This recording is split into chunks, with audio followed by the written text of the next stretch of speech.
بسم اللہ الرحمن الرحیم۔ السلام علیکم۔ تبوک سے واپسی پر 14 منافقین نے حضرت صلی اللہ علیہ وسلم کے قتل کی سازش کی۔ انہوں نے کچھ ڈبوں میں پتھر ڈالے اور ایک گھاٹی کے پاس چھپ کر بیٹھ گئے۔ سازش یہ تھی کہ حضرت صلی اللہ علیہ وسلم کو سلمان فارسی رضی اللہ تعالیٰ عنہ کی تجویز پسند آئی، چنانچہ آپ نے صحابہ کو حکم دیا کہ مدینہ کے گرد ایک خندق کھودی جائے۔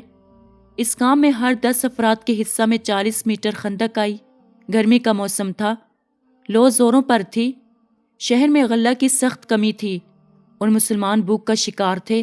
نبی اکرم صلی اللہ علیہ وسلم نے خندق کھودنے میں بذات خود بھی حصہ لیا۔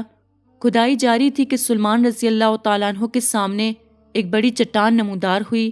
انہوں نے اس کے اطراف کی مٹی ہٹائی تاکہ اس چٹان کو وہاں سے نکالا جا سکے، لیکن سلمان رضی اللہ تعالیٰ عنہ کی پوری کوشش کے باوجود چٹان نہ ہٹی، نہ تو ہٹی اور نہ ہی ٹوٹنے میں آئی۔ دوسرے مسلمان سلمان رضی اللہ تعالیٰ عنہ کی مدد کے لیے آئے۔ انہوں نے بھی چٹان کو توڑنے کی ازحد کوشش کی، لیکن چٹان کسی طرح سے بھی ٹوٹنے میں نہ آئی۔ اب صحابہ نے رسول خدا صلی اللہ علیہ وسلم سے مدد طلب کی۔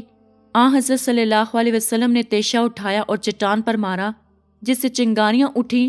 آپ نے فرمایا، اللہ اکبر، خدا نے مجھے حیرہ اور مدائن کے محلات دکھائے ہیں۔ آپ نے دوبارہ تیشہ مارا تو پھر چنگاریاں اٹھیں۔ آپ نے فرمایا، اللہ اکبر، خدا نے مجھے شام روم کے سرخ محلات دکھائے ہیں۔ پھر آپ نے تیسری مرتبہ تیشہ مارا، اس بار بھی چنگاریاں اٹھیں۔ آپ نے فرمایا، اللہ اکبر، خدا نے مجھے صنعا کے محلات دکھائے ہیں۔ ان تمام مقامات پر مسلمانوں کی حکومت ہو گئی۔ کیلاش اور بھوک سے ستائے ہوئے مسلمانوں تک یہ خبر پہنچی تو وہ خوش ہو گئے، اور جب منافقوں نے حضرت صلی اللہ علیہ وسلم کی پیشن گوئی سنی تو انہوں نے آپ کے فرمان کا مذاق اڑایا اور کہنے لگے، لو یہ بھی خوب رہی 12,000 افراد کے مقابلے سے تو عاجز ہیں۔ ایران اور روم کی مضبوط حکومتوں کو گرانے اور ان پر تسلط قائم کرنے کے خواب دیکھ رہے تھے۔ منافق اگر عقل مند ہوتے تو وہ کبھی حضرت صلی اللہ علیہ وسلم کے فرمان کا مذاق نہ اڑاتے، کیونکہ مالک الملک اللہ ہے اور تمام قوت اس کے ہاتھ میں ہے۔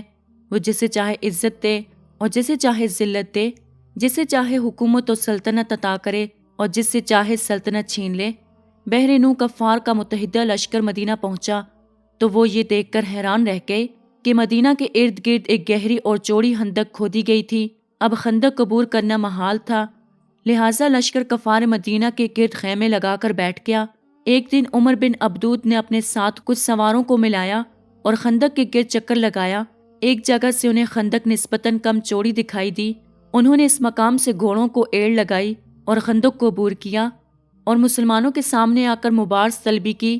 مسلمان عمر بن عبدود کی دلیری اور طاقت سے بخوبی واقف تھے، اس لیے کوئی بھی اس کے مقابلہ پر جانے کے لیے آمادہ نہ ہوا۔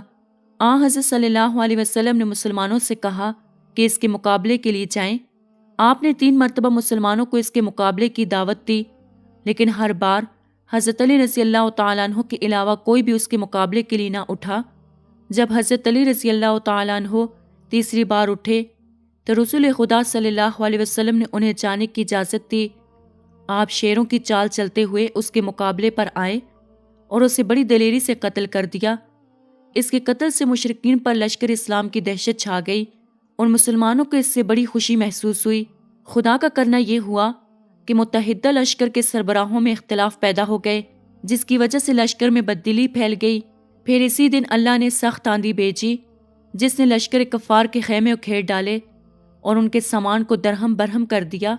نتیجتاً کفار لشکر نے وہاں سے روانگی میں ہی اپنی عافیت سمجھی۔ چنانچہ جیسے ہی رات ہوئی تو کفار کا متحدہ لشکر وہاں سے واپس پلٹ گیا۔ اسے اس جنگ سے کوئی بھی فائدہ حاصل نہ ہوا۔ وہ نہ تو اسلام اور مسلمانوں کا قلعہ کما کر سکے اور نہ ہی پیغمبر اسلام کو شہید کر سکے۔ مالی نقصان اس کے علاوہ ہوا اور وہ مالی نقصان ان کے لیے باعث سے حسرت بن گیا۔